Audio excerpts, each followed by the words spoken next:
मेरे दिमाग में सिर्फ एक जुनून था, एक जोश और एक जज्बा था कि मुझे अब अफसर बनना है। एक अटेम्प्ट में लाल बत्ती मिल जाएगी, लाइफ बदल जाएगी। अनफॉर्चुनेट रहा कि मैं सफल नहीं हो पाया। कई मेरे फ्रेंड सेलेक्ट भी हो गए, कोई आईएफएस हो गया, कोई आईपीएस हो गया।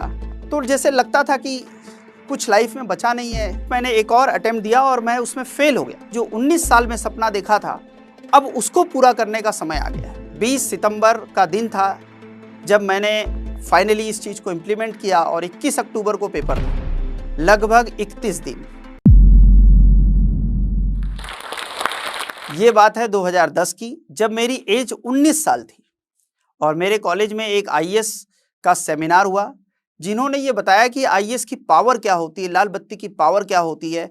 उस स्पीच ने मेरे रोंगटे खड़े कर दिए। मेरा जुनून, मेरा उमंग, सारी चीज़ें बदल गई। उसमें जो जुनून मेरे अंदर आता है, उसके बाद मैं कभी अफसर बनना अपने मन से और दिलो दिमाग से निकाल नहीं पाता। ये जो मेरी 10 साल की आगे की जर्नी मैं आपसे डिस्कस करूंगा अभी थोड़ी देर में, वो ऐसी जर्नी है जिसमें मैं अपने दिमाग से इस बात को कभी निकाल नहीं पाया कि मुझे अफसर बनना है। जो स्टॉक के इस प्लेटफॉर्म पर मैं आपका प्रदीप कुमार यादव स्वागत करता हूं। अयोध्या के एक छोटे से कस्बे से निकलकर जहां पर मैंने अपनी प्राइमरी एजुकेशन ली थी, मेरे पिताजी के साथ और 7 लोगों का हमारा परिवार था। पिताजी हमें लेकर मुंबई गए और वहाँ वो क्लर्क थे। 25-30 हज़ार की कुछ सैलरी हुआ करती थी और बहुत ज़्यादा बर्डन था। हम लोग पहले किराए के मकान में रहते थे और पिताजी की भी जीवन बहुत संघर्षपूर्ण था और उसमें भी उन्होंने एक बड़े सपने देखे थे। जैसे आप लोगों के घरों में भी होता होगा कि पापा मम्मी तो यही चाहते हैं कि बेटा कुछ बड़ा करे, अच्छा करे। तो वैसे ही मेरे पिताजी भी चाहते थे कि कुछ बड़ा करूँ, अच्छा करूँ। तो हम लोगों ने पढ़ना स्टार्ट किया और 12th हर माता पिता का एक टर्निंग पॉइंट होता है। जैसे बच्चे का टर्निंग पॉइंट होता है, मेरा भी एक टर्निंग पॉइंट था। आपके भी लाइफ में वो टर्निंग पॉइंट आएगा जब आप 12th में रहोगे या 12th आपने पास करी होगी।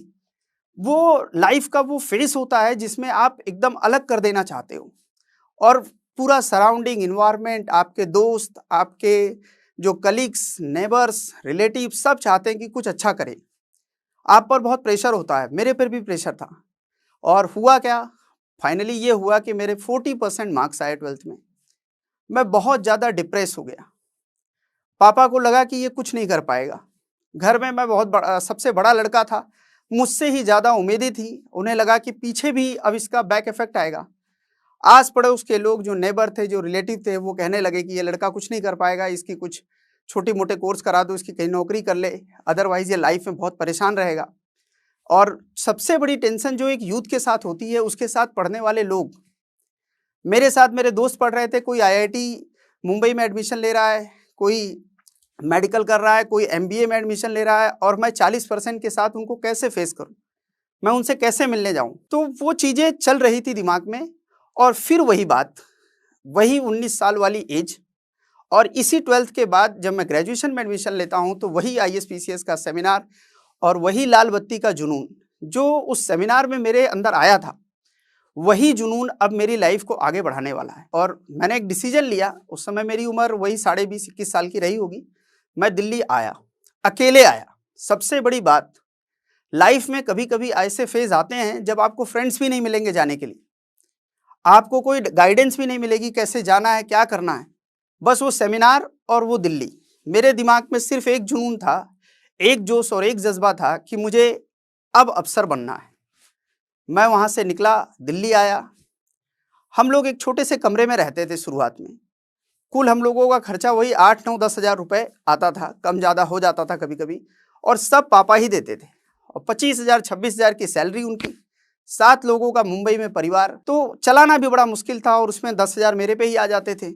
तो पिताजी के ऊपर भी बर्डन था, बट मैं भी अपने जुनून और जज्बे, और सबसे बड़ी बात दोस्तों, ऐसा लग रहा था कि बस एक अटेम्प्ट और अफसर, एक अटेम्प्ट में लाल बत्ती मिल जाएगी, लाइफ बदल जाएगी, जितने खर्चे हो रहे हैं वो सब बदल जाएंगे।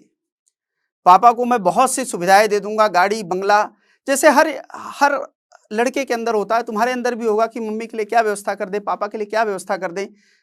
हर वो चीज़ मेरे अंदर भी थी, बट मुझे लगा चलो एक अटेम्प्ट के बाद चीज़ें बदल जाएंगी, कोई बात नहीं। मेहनत करना हमने स्टार्ट किया।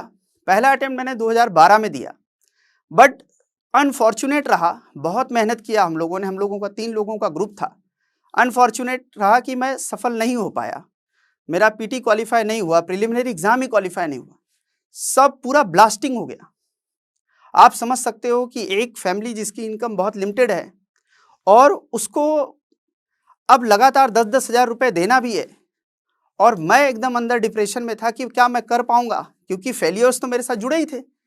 12th में परफॉर्मेंस गड़बड़ और यहाँ पढ़ने के बाद भी परफॉर्मेंस नहीं आ रही है, तो थोड़ी सी घबराहट बेचैनी हुई। बट फिर भी हम लोगों का दोस्तों का ग्रुप था, उसमें 1-2 लोगों ने मेंस दिया तो मैं उनसे बहुत मोटिवेट हुआ। जैसे आप अपने सराउंडिंग से मोटिवेट होते हो, सब लोग एक ही बराबर परफॉर्म नहीं करते, कोई अच्छा करता है कोई खराब करता है। तो जो अच्छा किए मैं उनसे मोटिवेट हुआ, मुझे लगा नहीं और एफर्ट लगाना चाहिए। तो मैंने 13 का अटेम्प्ट दिया, 14 का अटेम्प्ट दिया और अनफॉर्चुनेट रहा। बहुत मेहनत की, चीज़ों को अच्छा करने के लिए एफर्ट भी लगाया, कुछ डेविएशन भी आए, पढ़ने के तरीके ही गलत थे। जैसे मैं सब्जेक्टिविटी पे बहुत फोकस करता था, राइटिंग पे, मेंस पे बहुत फोकस करता था, प्री कभी फोकस नहीं करता था, क्योंकि मेरा जो नेचर है वो प्री को सपोर्ट नहीं करता था। तो दोस्तों मैं यहाँ यही बताना चाहता हूँ, जो कंपटीशन होता है, एग्जाम होता है, उसकी एक डिमांड होती है, उस डिमांड को आपको फुलफिल करना है, ना कि आपको जो शौक है उसको पढ़ना है। जब आप खाली शौक को पढ़ेंगे तो आप एक स्टेज में किसी में डिस्क्वालीफाई हो जाएंगे। जैसे मैंने लगातार मेंस पढ़ा, प्री पे कम फोकस किया, पीटी नहीं क्वालिफाई हो रहा था, बट मैं अपनी इस आदत को बदल भी नहीं पा रहा था। यही चीज आपको बदलनी है। एज अ कंपटीटर आपको ये देखना है कि मेरे मार्क्स कहाँ से आएंगे, मैं क्वालिफाई कहाँ से होऊंगा, मेरे रैंक कहाँ से आएगी, ना कि इसके बजाय कि बहुत इमोशनल होकर पढ़ना है। मैं जो था वो इमोशनल होकर पढ़ता था कि जो मुझे पसंद है वो पढ़े जा रहा हूँ। कोई सी टॉपिक को बहुत डीप पढ़ रहे हैं हम लोग, उतनी डीप पढ़ने की जरूरत ही नहीं है। तो आपको दोस्तों ये समझना पड़ेगा कि एग्जाम क्या है, नेचर क्या है, प्रीवियस ईयर के पेपर, ये सब देखना पड़ेगा।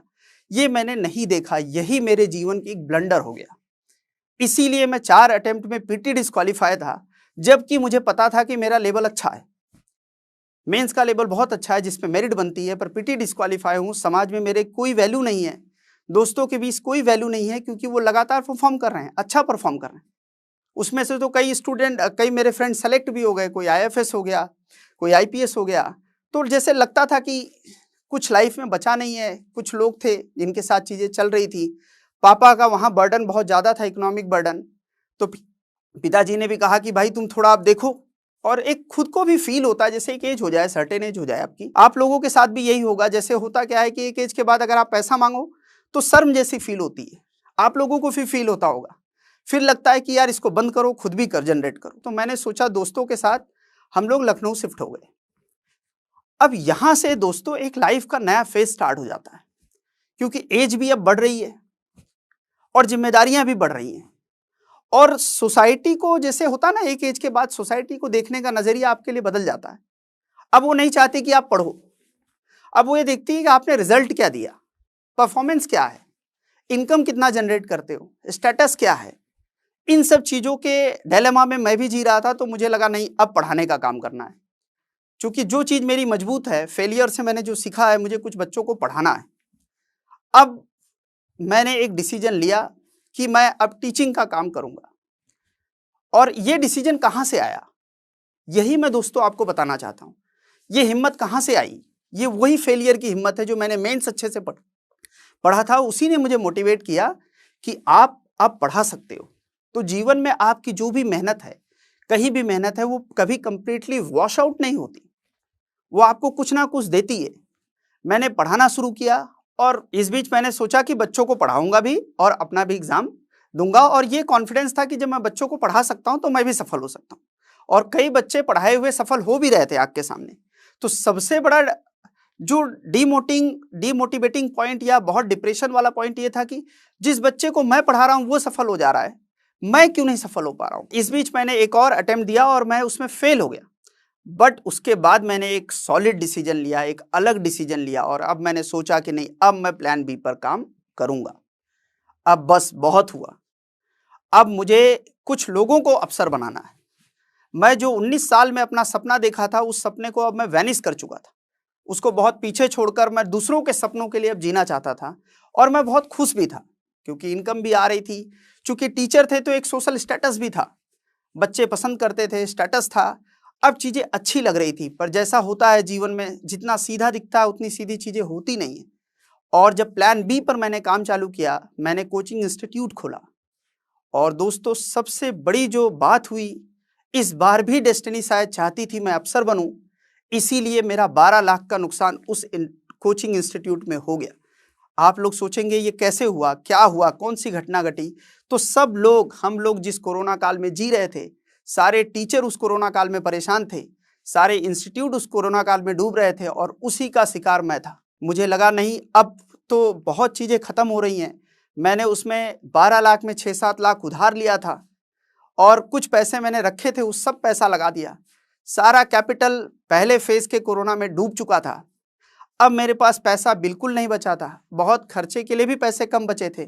और अब सबसे बड़ी बात दोस्तों जो ये है, अब मैं एक कंपटीटर ही नहीं था, मैं फादर भी था। मेरी एक छोटी बच्ची थी, मेरी वाइफ थी और मुझे सबको लेकर चलना था।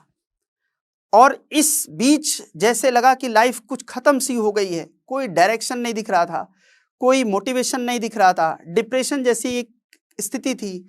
मैं रात रात 3-3 बजे टेरेस पर घूमता रहता और कुछ समझ में नहीं आ रहा था क्या करूं, कैसे करूं। मेरी वाइफ ने जब मुझे देखा कि मैं इतना परेशान हूं, और तो वो गैलरी में आई, रात के कुछ वही 2:30-3 बज रहे थे। उसने मुझे कहा कि जब कुछ ना समझ में आ रहा है, कुछ लग नहीं रहा है, कुछ तुम्हें दिखाई नहीं दे रहा है, कुछ चीज़ें समझ में नहीं आ रही है, तो अपने घर की तरफ लौट जाओ। तो घर की तरफ लौटने का उसका इंडिकेशन यही था कि आपने जो 19 साल में सपना देखा था, अब उसको पूरा करने का समय आ गया है। क्योंकि पैसा बचा नहीं था, छोटे संसाधन बहुत सीमित हो चुके थे, कुछ पैसे थे जो रिजर्व रखे हुए थे। वाइफ ने सजेस्ट किया और मैंने खुद उसमें एक डिसीजन लिया, नहीं इस बार अब मैं फिर मेहनत करूंगा, जो भी पैसे बचे हैं इनको एक बार मैं अब पढ़ाई में लगाऊंगा। 10 महीने का मेरे पास समय बचा था और कुछ मेरे पास वही 1.25-2 लाख रुपए बचे थे।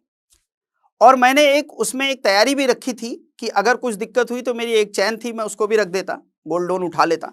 मैं यहाँ तक मेंटली प्रिपेयर था। तो मैंने सोचा कि इस पैसे को लेकर अब मैं अपनी उसी जंग में फिर से जाऊंगा। और टाइम सिर्फ 10 महीने बचे थे।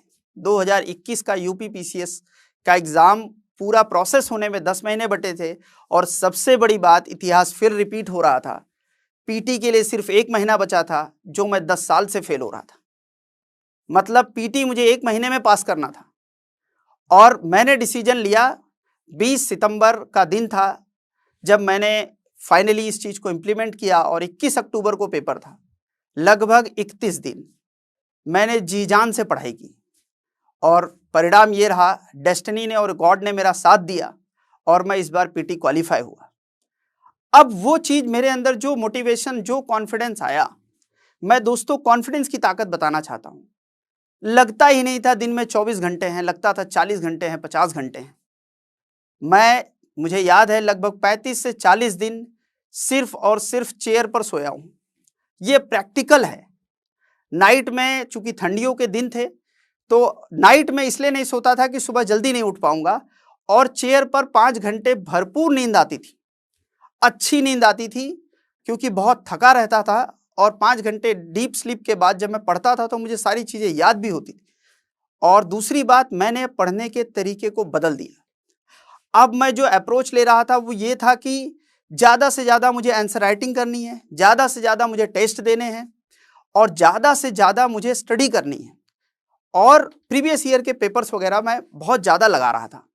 और अब मैं एकदम स्टूडेंट हो चुका था, टीचर से कोई लेना देना नहीं, क्योंकि अब मुझे सब कुछ पढ़ना था। और ईश्वर ने मेरा साथ दिया। इस बार चूंकि मेंस मेरा पहले से मजबूत था तो मेंस भी क्वालिफाई हुआ और इसी बार इंटरव्यू भी क्वालिफाई हुआ। और आज आपके सामने पहले अटेम्प्ट में, जिसमें पीटी मेंस इंटरव्यू क्वालिफाई करके मैं एक यूपी पीसीएस में अफसर के रूप में आपके सामने दोस्तों खड़ा हूँ। और इस बीच बस मैं एक ही चीज़ आपको बताना चाहता हूँ, जो सबसे बड़ी बात होती है, आपका लक्ष्य फिक्स होना चाहिए, आपके अंदर एक जोश और जुनून होना चाहिए। और ये होना चाहिए कि ठीक है, कोई बात नहीं, आप फेलियर्स को फाइंड आउट करो, कहाँ पर गड़बड़ हो रही है, और उनमें अगर आप रिफॉर्म कर पाते हो तो शायद आप अफसर फ्यूचर में बन जाओ, या आपका जो भी ड्रीम हो उसे आप फुलफिल कर पाओ। क्योंकि डेस्टिनी आपके साथ चलती है, डेस्टिनी आपके एग्जाम्स लेती है। कभी कभी क्या होता है, किसी को रास्ते सीधे मिलते हैं, किसी को रास्ते टेढ़े मेढ़े मिलते हैं। जैसे अटल बिहारी वाजपेयी की एक स्टेटमेंट मुझे बहुत मोटिवेट करती है। वो स्टेटमेंट ये थी कि ठीक है, किसी को 30 साल में बहुत कुछ मिला, किसी को 40 साल में बहुत कुछ मिला, मुझे 50 साल में ही मिला पर बड़ा मिला। तो बड़ा लाओ, उस जुनून के साथ जिए। अगर आप इस टॉक के एंड तक पहुंच चुके हैं तो मैं आपको जोश टॉक्स का एक दूसरा रूप भी दिखाना चाहता हूं, जिससे मैं काफ़ी देर से जुड़ा हुआ हूं और मुझे बहुत बहुत ज़्यादा पसंद है कि वो क्या कर रहे हैं। जोश टॉक्स ने एक नया ऐप लॉन्च किया है जिसका नाम है जोश स्किल्स। अब वो नया नहीं रहा, काफ़ी टाइम से है, लाखों लोग उसको अब यूज़ करते हैं। और जोश स्किल्स पे आप अपनी ज़िंदगी के लिए कोर्सेज ढूंढ सकते हैं। वो कोर्स नहीं जो आपको physics, chemistry, commerce, business studies पढ़ाएंगे, वो कोर्सेज जो आपकी जिंदगी में आपको कैसे जीना चाहिए वो सिखाएंगे। मैंने खुद जो स्किल्स पे बहुत सारे कोर्सेज बनाए हैं, पब्लिक स्पीकिंग पे, इमोशनल क्राइसिस कैसे हैंडल किया जाए, अपनी पर्सनालिटी कैसे डेवलप की जाए। हर एक कोर्स में डेली क्विजेज हैं, एक्सरसाइजेज हैं, एक बहुत ही खूबसूरत कम्युनिटी है जो आपको सपोर्ट करेगी, आपको इनकरेज करेगी। आज ही डाउनलोड करें जोश स्किल्स का ऐप और उनके कोर्सेज एक्सप्लोर करके अपनी जिंदगी को आगे बढ़ाएं।